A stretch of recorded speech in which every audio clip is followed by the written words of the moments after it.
Writing Poetry for Kids, Episode 12, Creating a Poetry Portfolio. Let's go through some tools that great poets use when writing. Great poets write with their 5 senses. They use their poet glasses and make comparisons. They write about big feelings. They pay attention to spacing. They use repetition to emphasize their points. Sometimes they use rhyming or alliteration to make their poems sound musical. Other times they experiment with metaphors and similes to make their poems more interesting. Also, some poets get creative and use patterns or shapes to make their poetry into artwork. A poetry portfolio is a collection of poems that a writer is proud of and wants to share with others.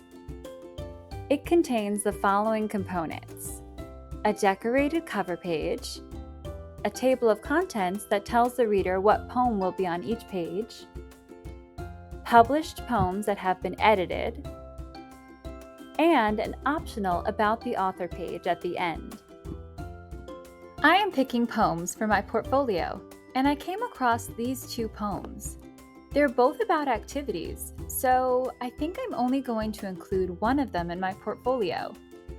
When I reread these poems, I saw that my gymnastics poem has a lot more details than my soccer poem.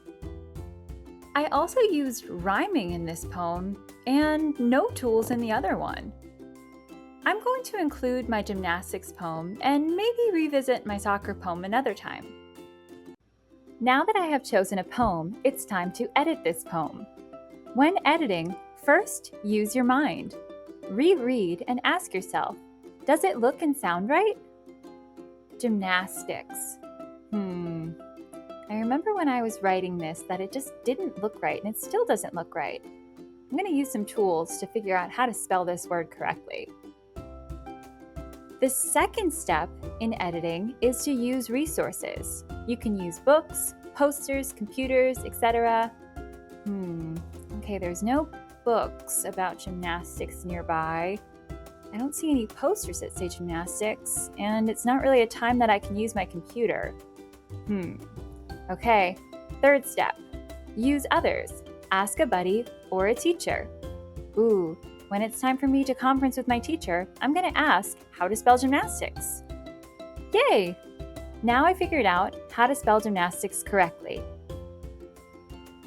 Okay, now that I've edited my poem, I'm going to see if there's any way that I can improve my poem. I can do this by adding writing. I can use my senses, add descriptive words, and just sit down and think if I can add anything else. At gymnastics, I stretch a lot, and I do backflips. I didn't write anything about that. Let's see if I can come up with another stanza that rhymes and can include those 2 thoughts. Okay, here I go. I stretch my legs, back and hips. I work hard on my back flips. I think I'm going to include that right in the middle. Okay, now there's a second way to improve my poem.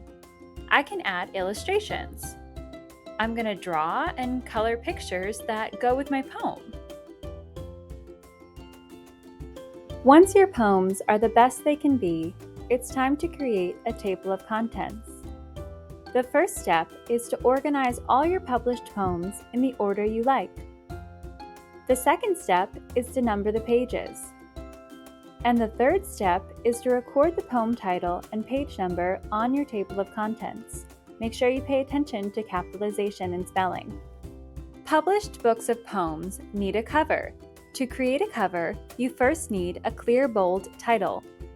Then you need to credit the author and illustrator. And finally, you need beautiful illustrations on the cover to make people want to read your book. Once you have all of these components, you have a published poetry portfolio.